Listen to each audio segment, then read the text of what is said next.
right, let's try this one more time. Um, Doctor, welcome. Uh, Viewers, welcome. We are on season 3, episode something. 9, maybe? No clue. All right, maybe somebody else can help fill us in on that. Admittedly, I had surgery yesterday, and I'm not all there, but we're gonna have fun with this. Get everyone caught up on the dealings of Crowfall. For everyone who is not actually in the test, for some of those who are, welcome back, and let's just kind of jump right in.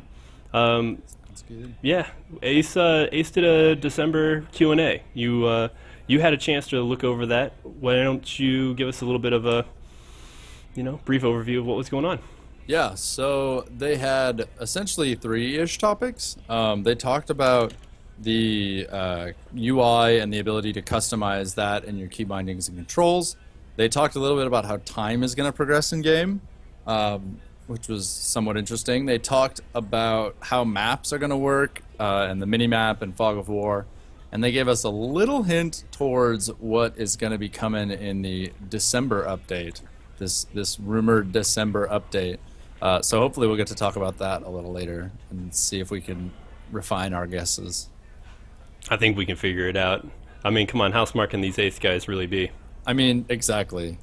Hunger Dome, not even original. It's just the Hunger Games. So clearly we should be able to figure it out. I mean, let's see what's going to be the next like pop culture show or movie, and then that's just going to be what Ace is like. So Exactly. this is Crowfall.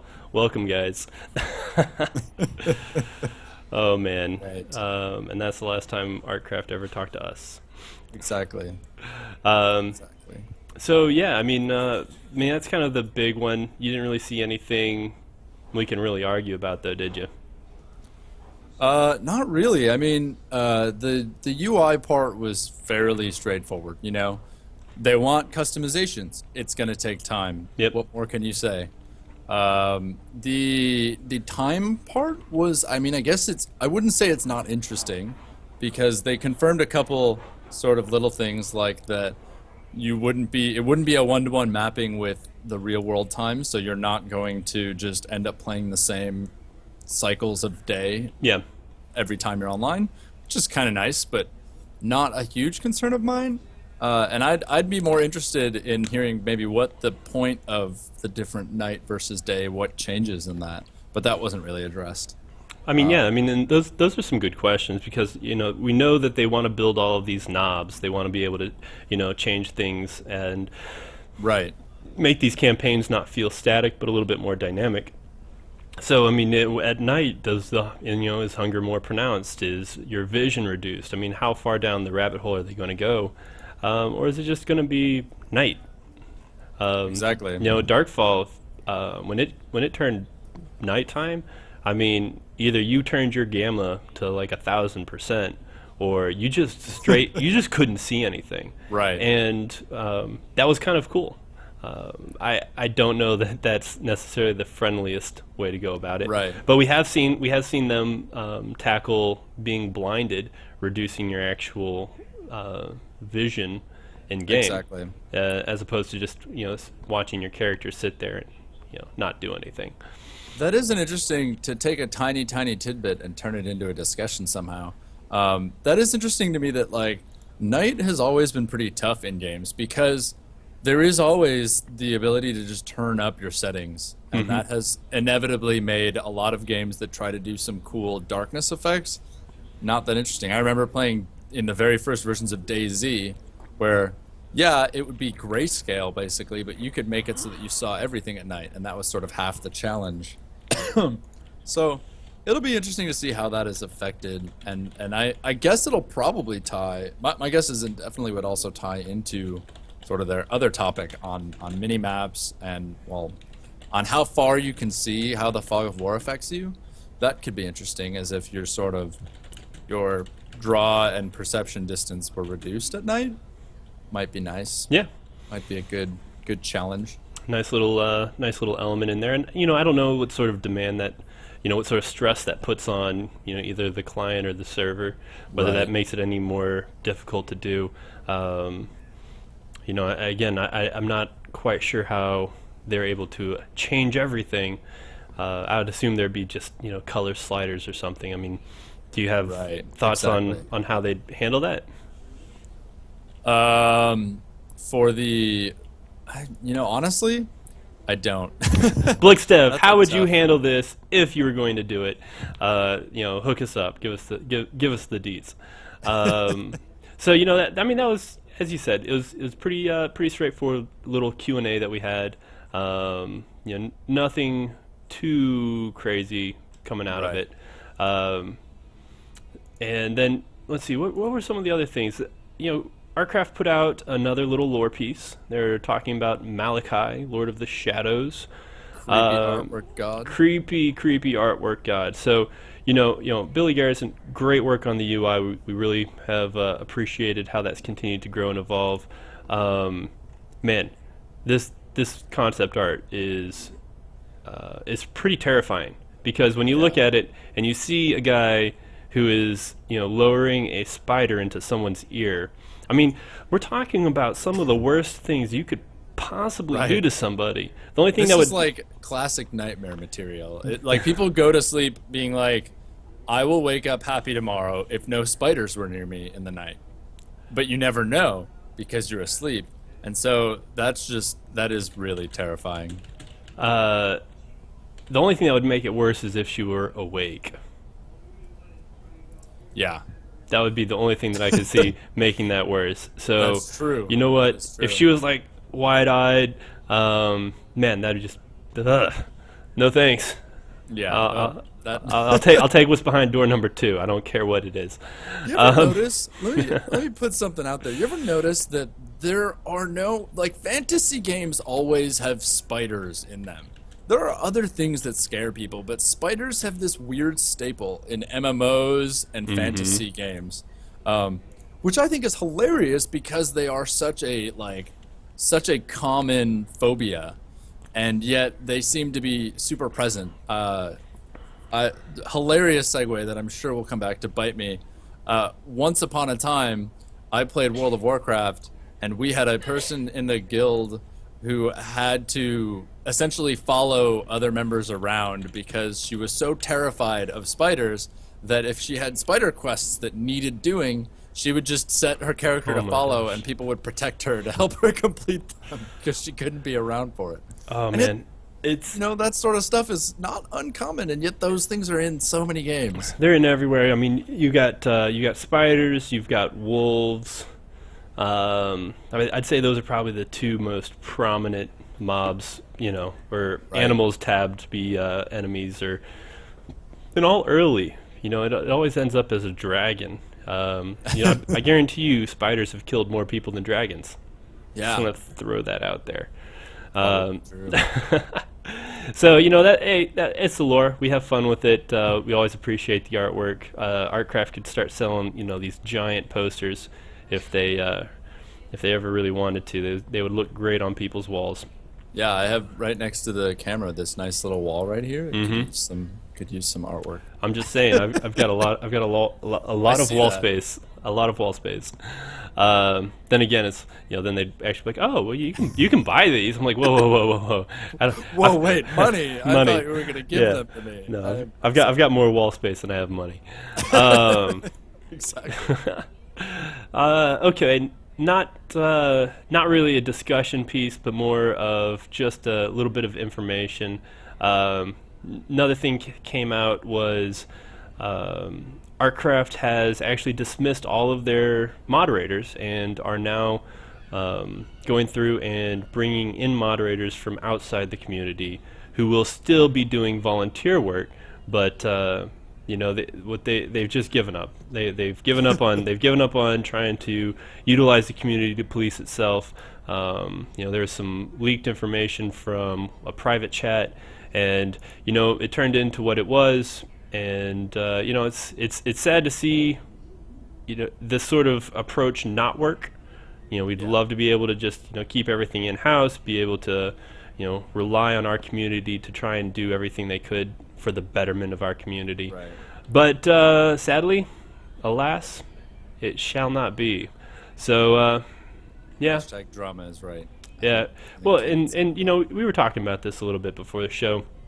The forums kind of devolved a little bit over the past week into drama.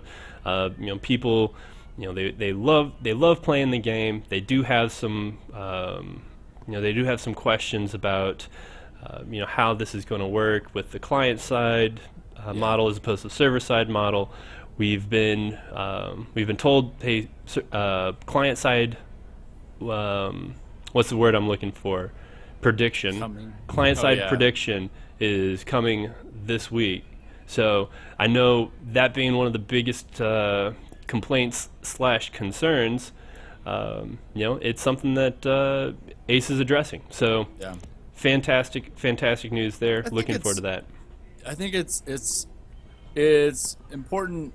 The one thing I want to say on the topic is it's important to remember that the line between doom and gloom and calling and bitching, essentially, just call it what it is, bitching and criticizing because you're afraid concerns won't be addressed is a very fine line, and there's a lot of gray area right on top of that line.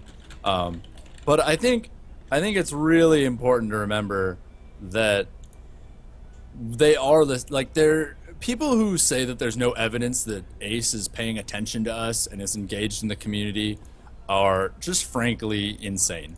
Yeah. I don't know how many of the community have experience with game design or development. I'm not about to pump my resume out into the show, but I have some, and even just software engineering experience shows that sometimes things don't get addressed in the order that everyone wants them to get addressed. Yep. It doesn't mean that they don't care. Sometimes they care a lot, but that stuff is so important that it needs to have its own set of work, and other things come, before you can even address those. And that's just unfortunate. But ultimately, I agree. Although I think some of the methods are misguided, I agree with it. It is important that we all explain our criticisms and that we make sure that Ace knows when we're concerned, because that is the only way they're going to change. I do have faith that they are listening, though. That's sort of where I come from on that.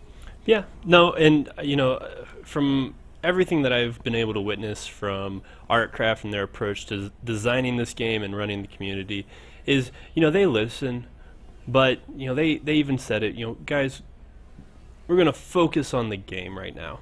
Right. The community, we've set it up and it's running. You can already see there's not nearly as much developer interaction as there was during the Kickstarter when they were trying to grow the community.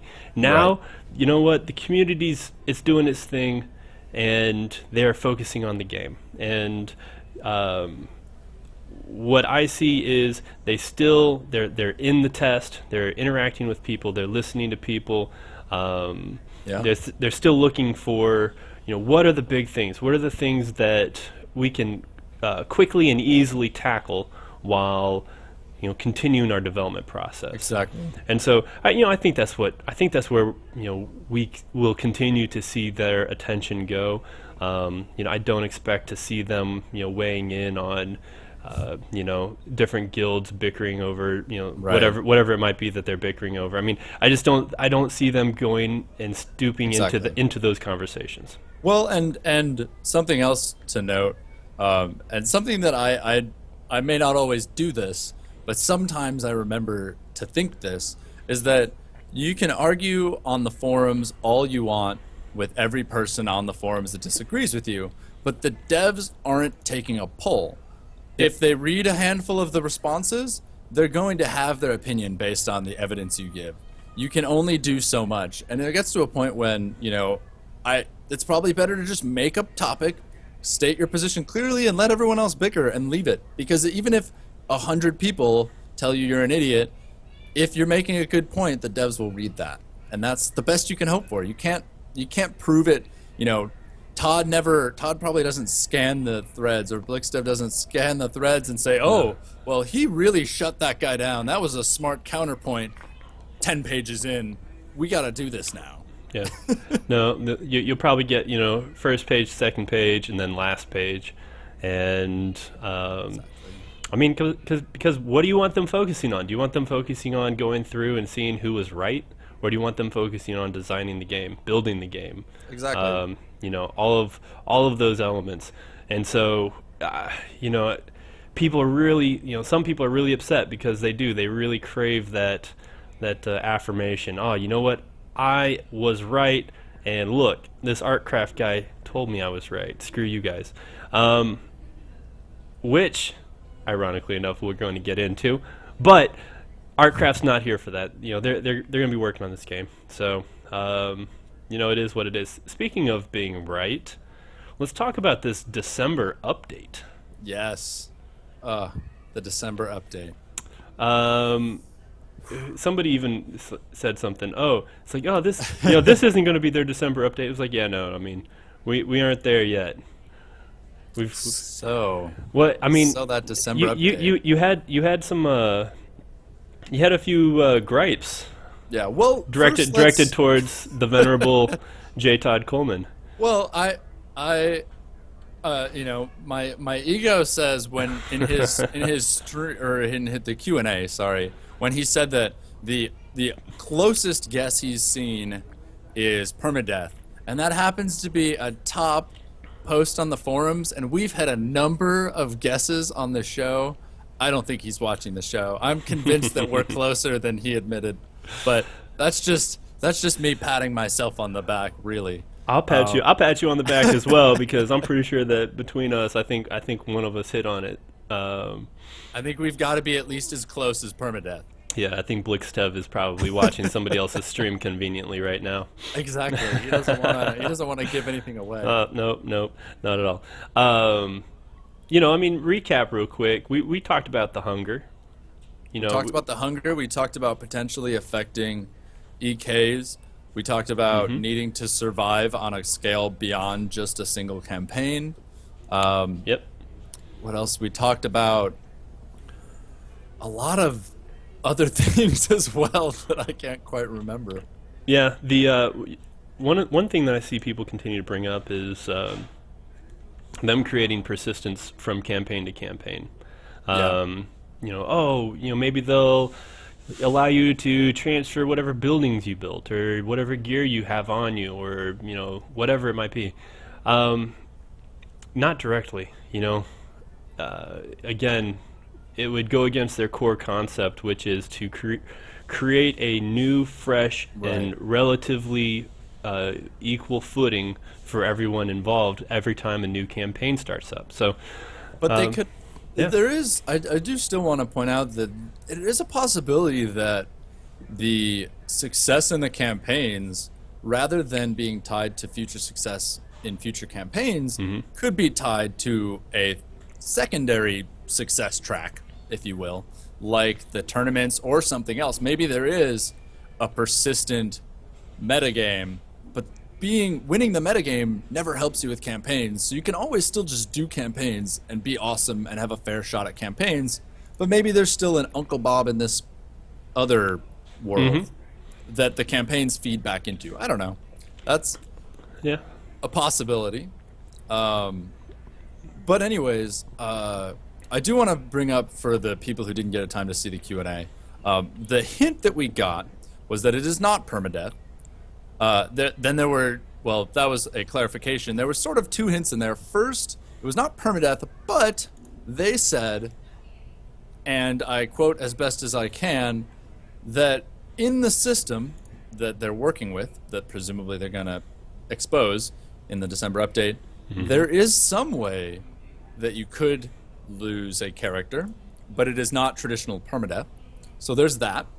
And they also said in the most ambiguous and brain-teasing hint ever that what they're going to propose has never been seen in a fantasy game that they know of, but it has been seen in other games, which is just completely all bets are off. Like that is a fun hint, but that does not tell us a whole lot. I mean, something that's been done in non-fantasy games. It's like We're gonna go Western, Red Dead Yeah, Redemption or here. even or like shooters, like sci-fi shooters. What is done in those? I mean, It's a great question. yeah, And it's it's so it's going often to that be it's going to be hardcore, maybe yeah, too it's gonna be hardcore. hardcore. It's funny because I can't think of what the genre changes about it so much. Not even the genre, the setting, because it's Yeah. not even about necessarily shooter. It's sci-fi, and I don't know, cloning, heavy vehicle combat, maybe significant magical oriented vehicles. I don't know. That's a Headshots. crazy idea. Oh no. Headshots. Oh no. Headshots. Oh God, Oh not no. headshots. Well, and they've yeah. I mean, could they do it? Yeah, probably. Prestige system. Well, zone-based damage is something that they've talked about before. I don't Yeah. think that's hugely new or hardcore necessarily. In an MMO it is. Maybe Oh, in a fantasy game though, like aren't there other fantasy games that have